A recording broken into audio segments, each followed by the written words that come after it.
Tripoli EDC back again with another knife video. This is the Spyderco Kapara. It's an Alistair Phillips design, and he is, I believe, from either Australia or New Zealand. I don't know offhand. You guys can drop a comment, let me know. But he made this based on a custom. The red G10 spacer here is to sort of evoke the Kapara spider, which is a redback spider, which is why you get this this redback G10 spacer with the black carbon fiber. So again, that's what the design is based on. This is also the CQI version. There was an original version. People were complaining that despite the compression lock, it didn't have drop shot action. They did fix that in the CQI version, and as you can see, there's drop shot action on it. So the way they did that was they put bushings in here, I believe, instead of the plain washer setup that they had previously. So that's a little bit about the knife. Let's go ahead and do some size comparisons. So just real quick, I'm gonna run through these. You can see the Benchmade Super Freak and the Ontario Rat 1. So both of these are similarly sized knives with, as far as the blade goes, but the handles are a little bit different. The Benchmade Griptilian and Benchmade Bugout. So you can see it dwarfs the Bugout for the most part, and it's pretty similarly sized to the Griptilian except for the height of the blade. You got the Paramilitary 2, Spyderco Paramilitary 2, and Para 3. It dwarfs the Para 3 and is pretty similar in size to the PM2, although it's a little bit longer in the handle, and actually if you look closely, it looks like it's a little bit longer in the blade as well. All right, the most apt comparisons size-wise are probably going to be your 940 and your CJRB Centros, which also evokes the RKO from Artisan Cutlery. The reason you are gonna, or I would consider these as the best comparison knives is because of the fact that despite each of the blade shapes being different, reverse tanto, this is a modified sheep's foot, I would call it, and a spear point. Despite the blade shapes being different, they all have they're slim profile knives with fairly slim handles, and they carry pretty much all the same way in the pocket. So that's why I would consider them to be the most comparable. They also, just of note, they also have all different locking systems: compression lock, liner lock, and axis lock. All right, now that that's out of the way, we've got the Spyderco Kapara. So what's good and bad about this? So what's good about this, one of the best things about this is the carbon fiber. This is some of the best carbon fiber that I've had on any knife I've ever had, at any price point. It's just a fantastic, fantastic carbon fiber, and it is, as you can see, it just looks beautiful. It's not uniform necessarily, but it just looks beautiful, and it's smooth and polished, which I honestly don't mind. I think that the fact that it's smooth and polished, and by the way, when I say I don't mind it, I do mind when carbon fiber is too slick. I don't like it, popping out of your hands like the Vaseline factory, like Nick Shabazz likes to say. But this is just the right amount of smoothness if you're going to go the smooth route. Although I do prefer the peel ply carbon fiber if I'm going carbon fiber from Spyderco, which is this textured carbon fiber right here, just because it's extra grippy. My belief is the reason they did the polished or the smooth carbon fiber here is that this knife was sort of meant as a, and in my first video where I did my first impressions, I think I called it a food prep knife. That was a mistake. What I meant was it was a knife that in the design they had food prep in mind. This is clearly not a straight food prep knife or a straight kitchen knife.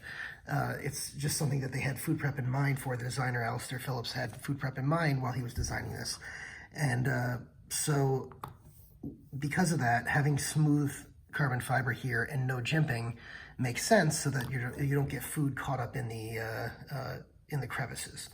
So what else is good about the knife? The choke up position on this knife is extremely comfortable. Your thumb fits right in the blade here, which I believe is one of the reasons for the blade shape. I don't have anything to back that up, but I believe that's one of the reasons for it.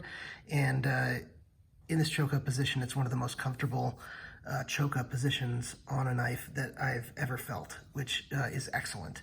Now, the modified sheep's foot blade that you've got here works well for most major cutting tasks and for the food prep element of this knife, I do note that the handle has that curvature so that you can get all of your hand underneath there and still be able to put the blade of your knife on the cutting surface so that your knuckles aren't hitting too much underneath. That's what is meant by food prep was in mind in the design of the knife. So that is that's just something to keep in mind. The pivot here, as far as Spyderco pivots go, is actually quite attractive, and I believe that's a T8 there. Could double check that. It might be a T10, but these are T6. I'm fairly certain these are T6s here. So the wire clip is a plus on this knife. I don't think it's a plus on every Spyderco knife like a lot of people do. I will be very honest with you. A lot of people think this is the best clip ever and they want it on every single knife. That's not me. In fact, I will tell you that on knives with texture like this, although this doesn't have a wire clip on it, if it did have a wire clip on it, I would not want the wire clip. And the reason is, on these textured knives, I've had some bad experiences in the past. They tend to get caught on your clothing much more often when you're pulling them in and out of the pocket and they're much harder to get in and out of the pocket than the normal spoon clip on textured surfaces. But on the smooth surface, it works excellent, and I have no complaints. It's actually good on that. The red backspacer is extremely attractive, and the fit and finish is a huge plus on this. It's completely flush, everything in the spine, completely flush, everything, all the screws. There are zero fit and finish issues. The centering came good on this. As you can see, this came out of the factory great. Now let me see. Yeah, this is the Taiwan factory, so that's not really a surprise. As you guys might know, the Taichung Taiwan factory is well known as Spyderco's highest quality factory, or at least that's something that many other YouTube reviewers will tell you about. And this is a good example of why that factory is good, and their quality control is good. So now, I think that's pretty much most of the good stuff that I have to say about the knife. And I'll talk about something neutral as well right now, is the blade steel. The blade steel is S30V. A lot of people are upset or annoyed that this is not made out of LC200N. LC200N, for those of you who don't know, is a newer steel, or at least it's a newer steel in knives. It's been around, I believe, developed by NASA, but it's extremely corrosion resistant, and as far as I'm aware, has adjutative properties similar to VG10 or maybe a little bit higher. So a lot of people are really pushing that. That's what's on the Spidey Chef, and because this was a knife with food prep in mind and where it would be around water, people were saying, hey, there should be LC200N in this. This is S30V. Also, people just tend to complain about S30V anyway. I have no problem with S30V. People complain of chips. I really haven't had a problem with the chipping. You know, as long as you're not stupid with your knife. I'm not calling anyone stupid, but for the most part, if you take care of your knives, they'll take care of you, especially when they have a steel, you know, CPM 154 CM or better, and S30V is definitely the or better. So that's, I'll say that's neutral on the blade, just because maybe it's not the ideal steel for this knife, but it is a perfectly adequate steel for this knife. As far as what's bad, I'll say is, while the choke up position on this knife is excellent and one of the best choke up positions, and I will say a lot of people love the ergonomics on this entire knife. I don't like the back position here, the normal handhold position. It doesn't feel ergonomically good in my hands. Maybe it feels good in other people's hands, but in my hands, I just don't enjoy it. One of the reasons is I feel like there's too much space in between the bottom of the handle and where my hand's going to wrap around it comfortably, and so there's a whole bunch of space in here. I really could fit like a whole finger in here, and it just doesn't feel comfortable. It feels like I have good control at the forward part of the knife, but poor control on the back end of the knife, and that's really what gives you you know, stability in the knife, is the back end. So you know, that's something that I think is a drawback. Also, one thing that's a drawback is when I thumb open this, I don't know what the deal is. I think it's just the placement of the of the compression lock here, but when I thumb open this, the compression lock always pinches me. I haven't had this as a problem on any other compression lock knife. Now, I own a lot of compression lock knives, and I've had a lot of compression lock knives that I used to own that I don't own anymore. And so I'm not a newbie to compression lock knives, but in this particular knife, and it could be just based on where it is, this ends up pinching my finger every time I roll it open, you know, and not every time, but a lot of the times when I roll it open, it'll pinch the meat of my finger. So just something to keep in mind, so it's not perfect in that regard. It's a little bit of a knock on it. The lanyard hole here, I could give or take. I think on, you know, a nice knife like this, I'd prefer if it didn't have it, but I think Spyderco tries to put them on all their knives, so it is what it is. As far as the placement of it, I think it's fine. The placement, it's not in the way of anything at all.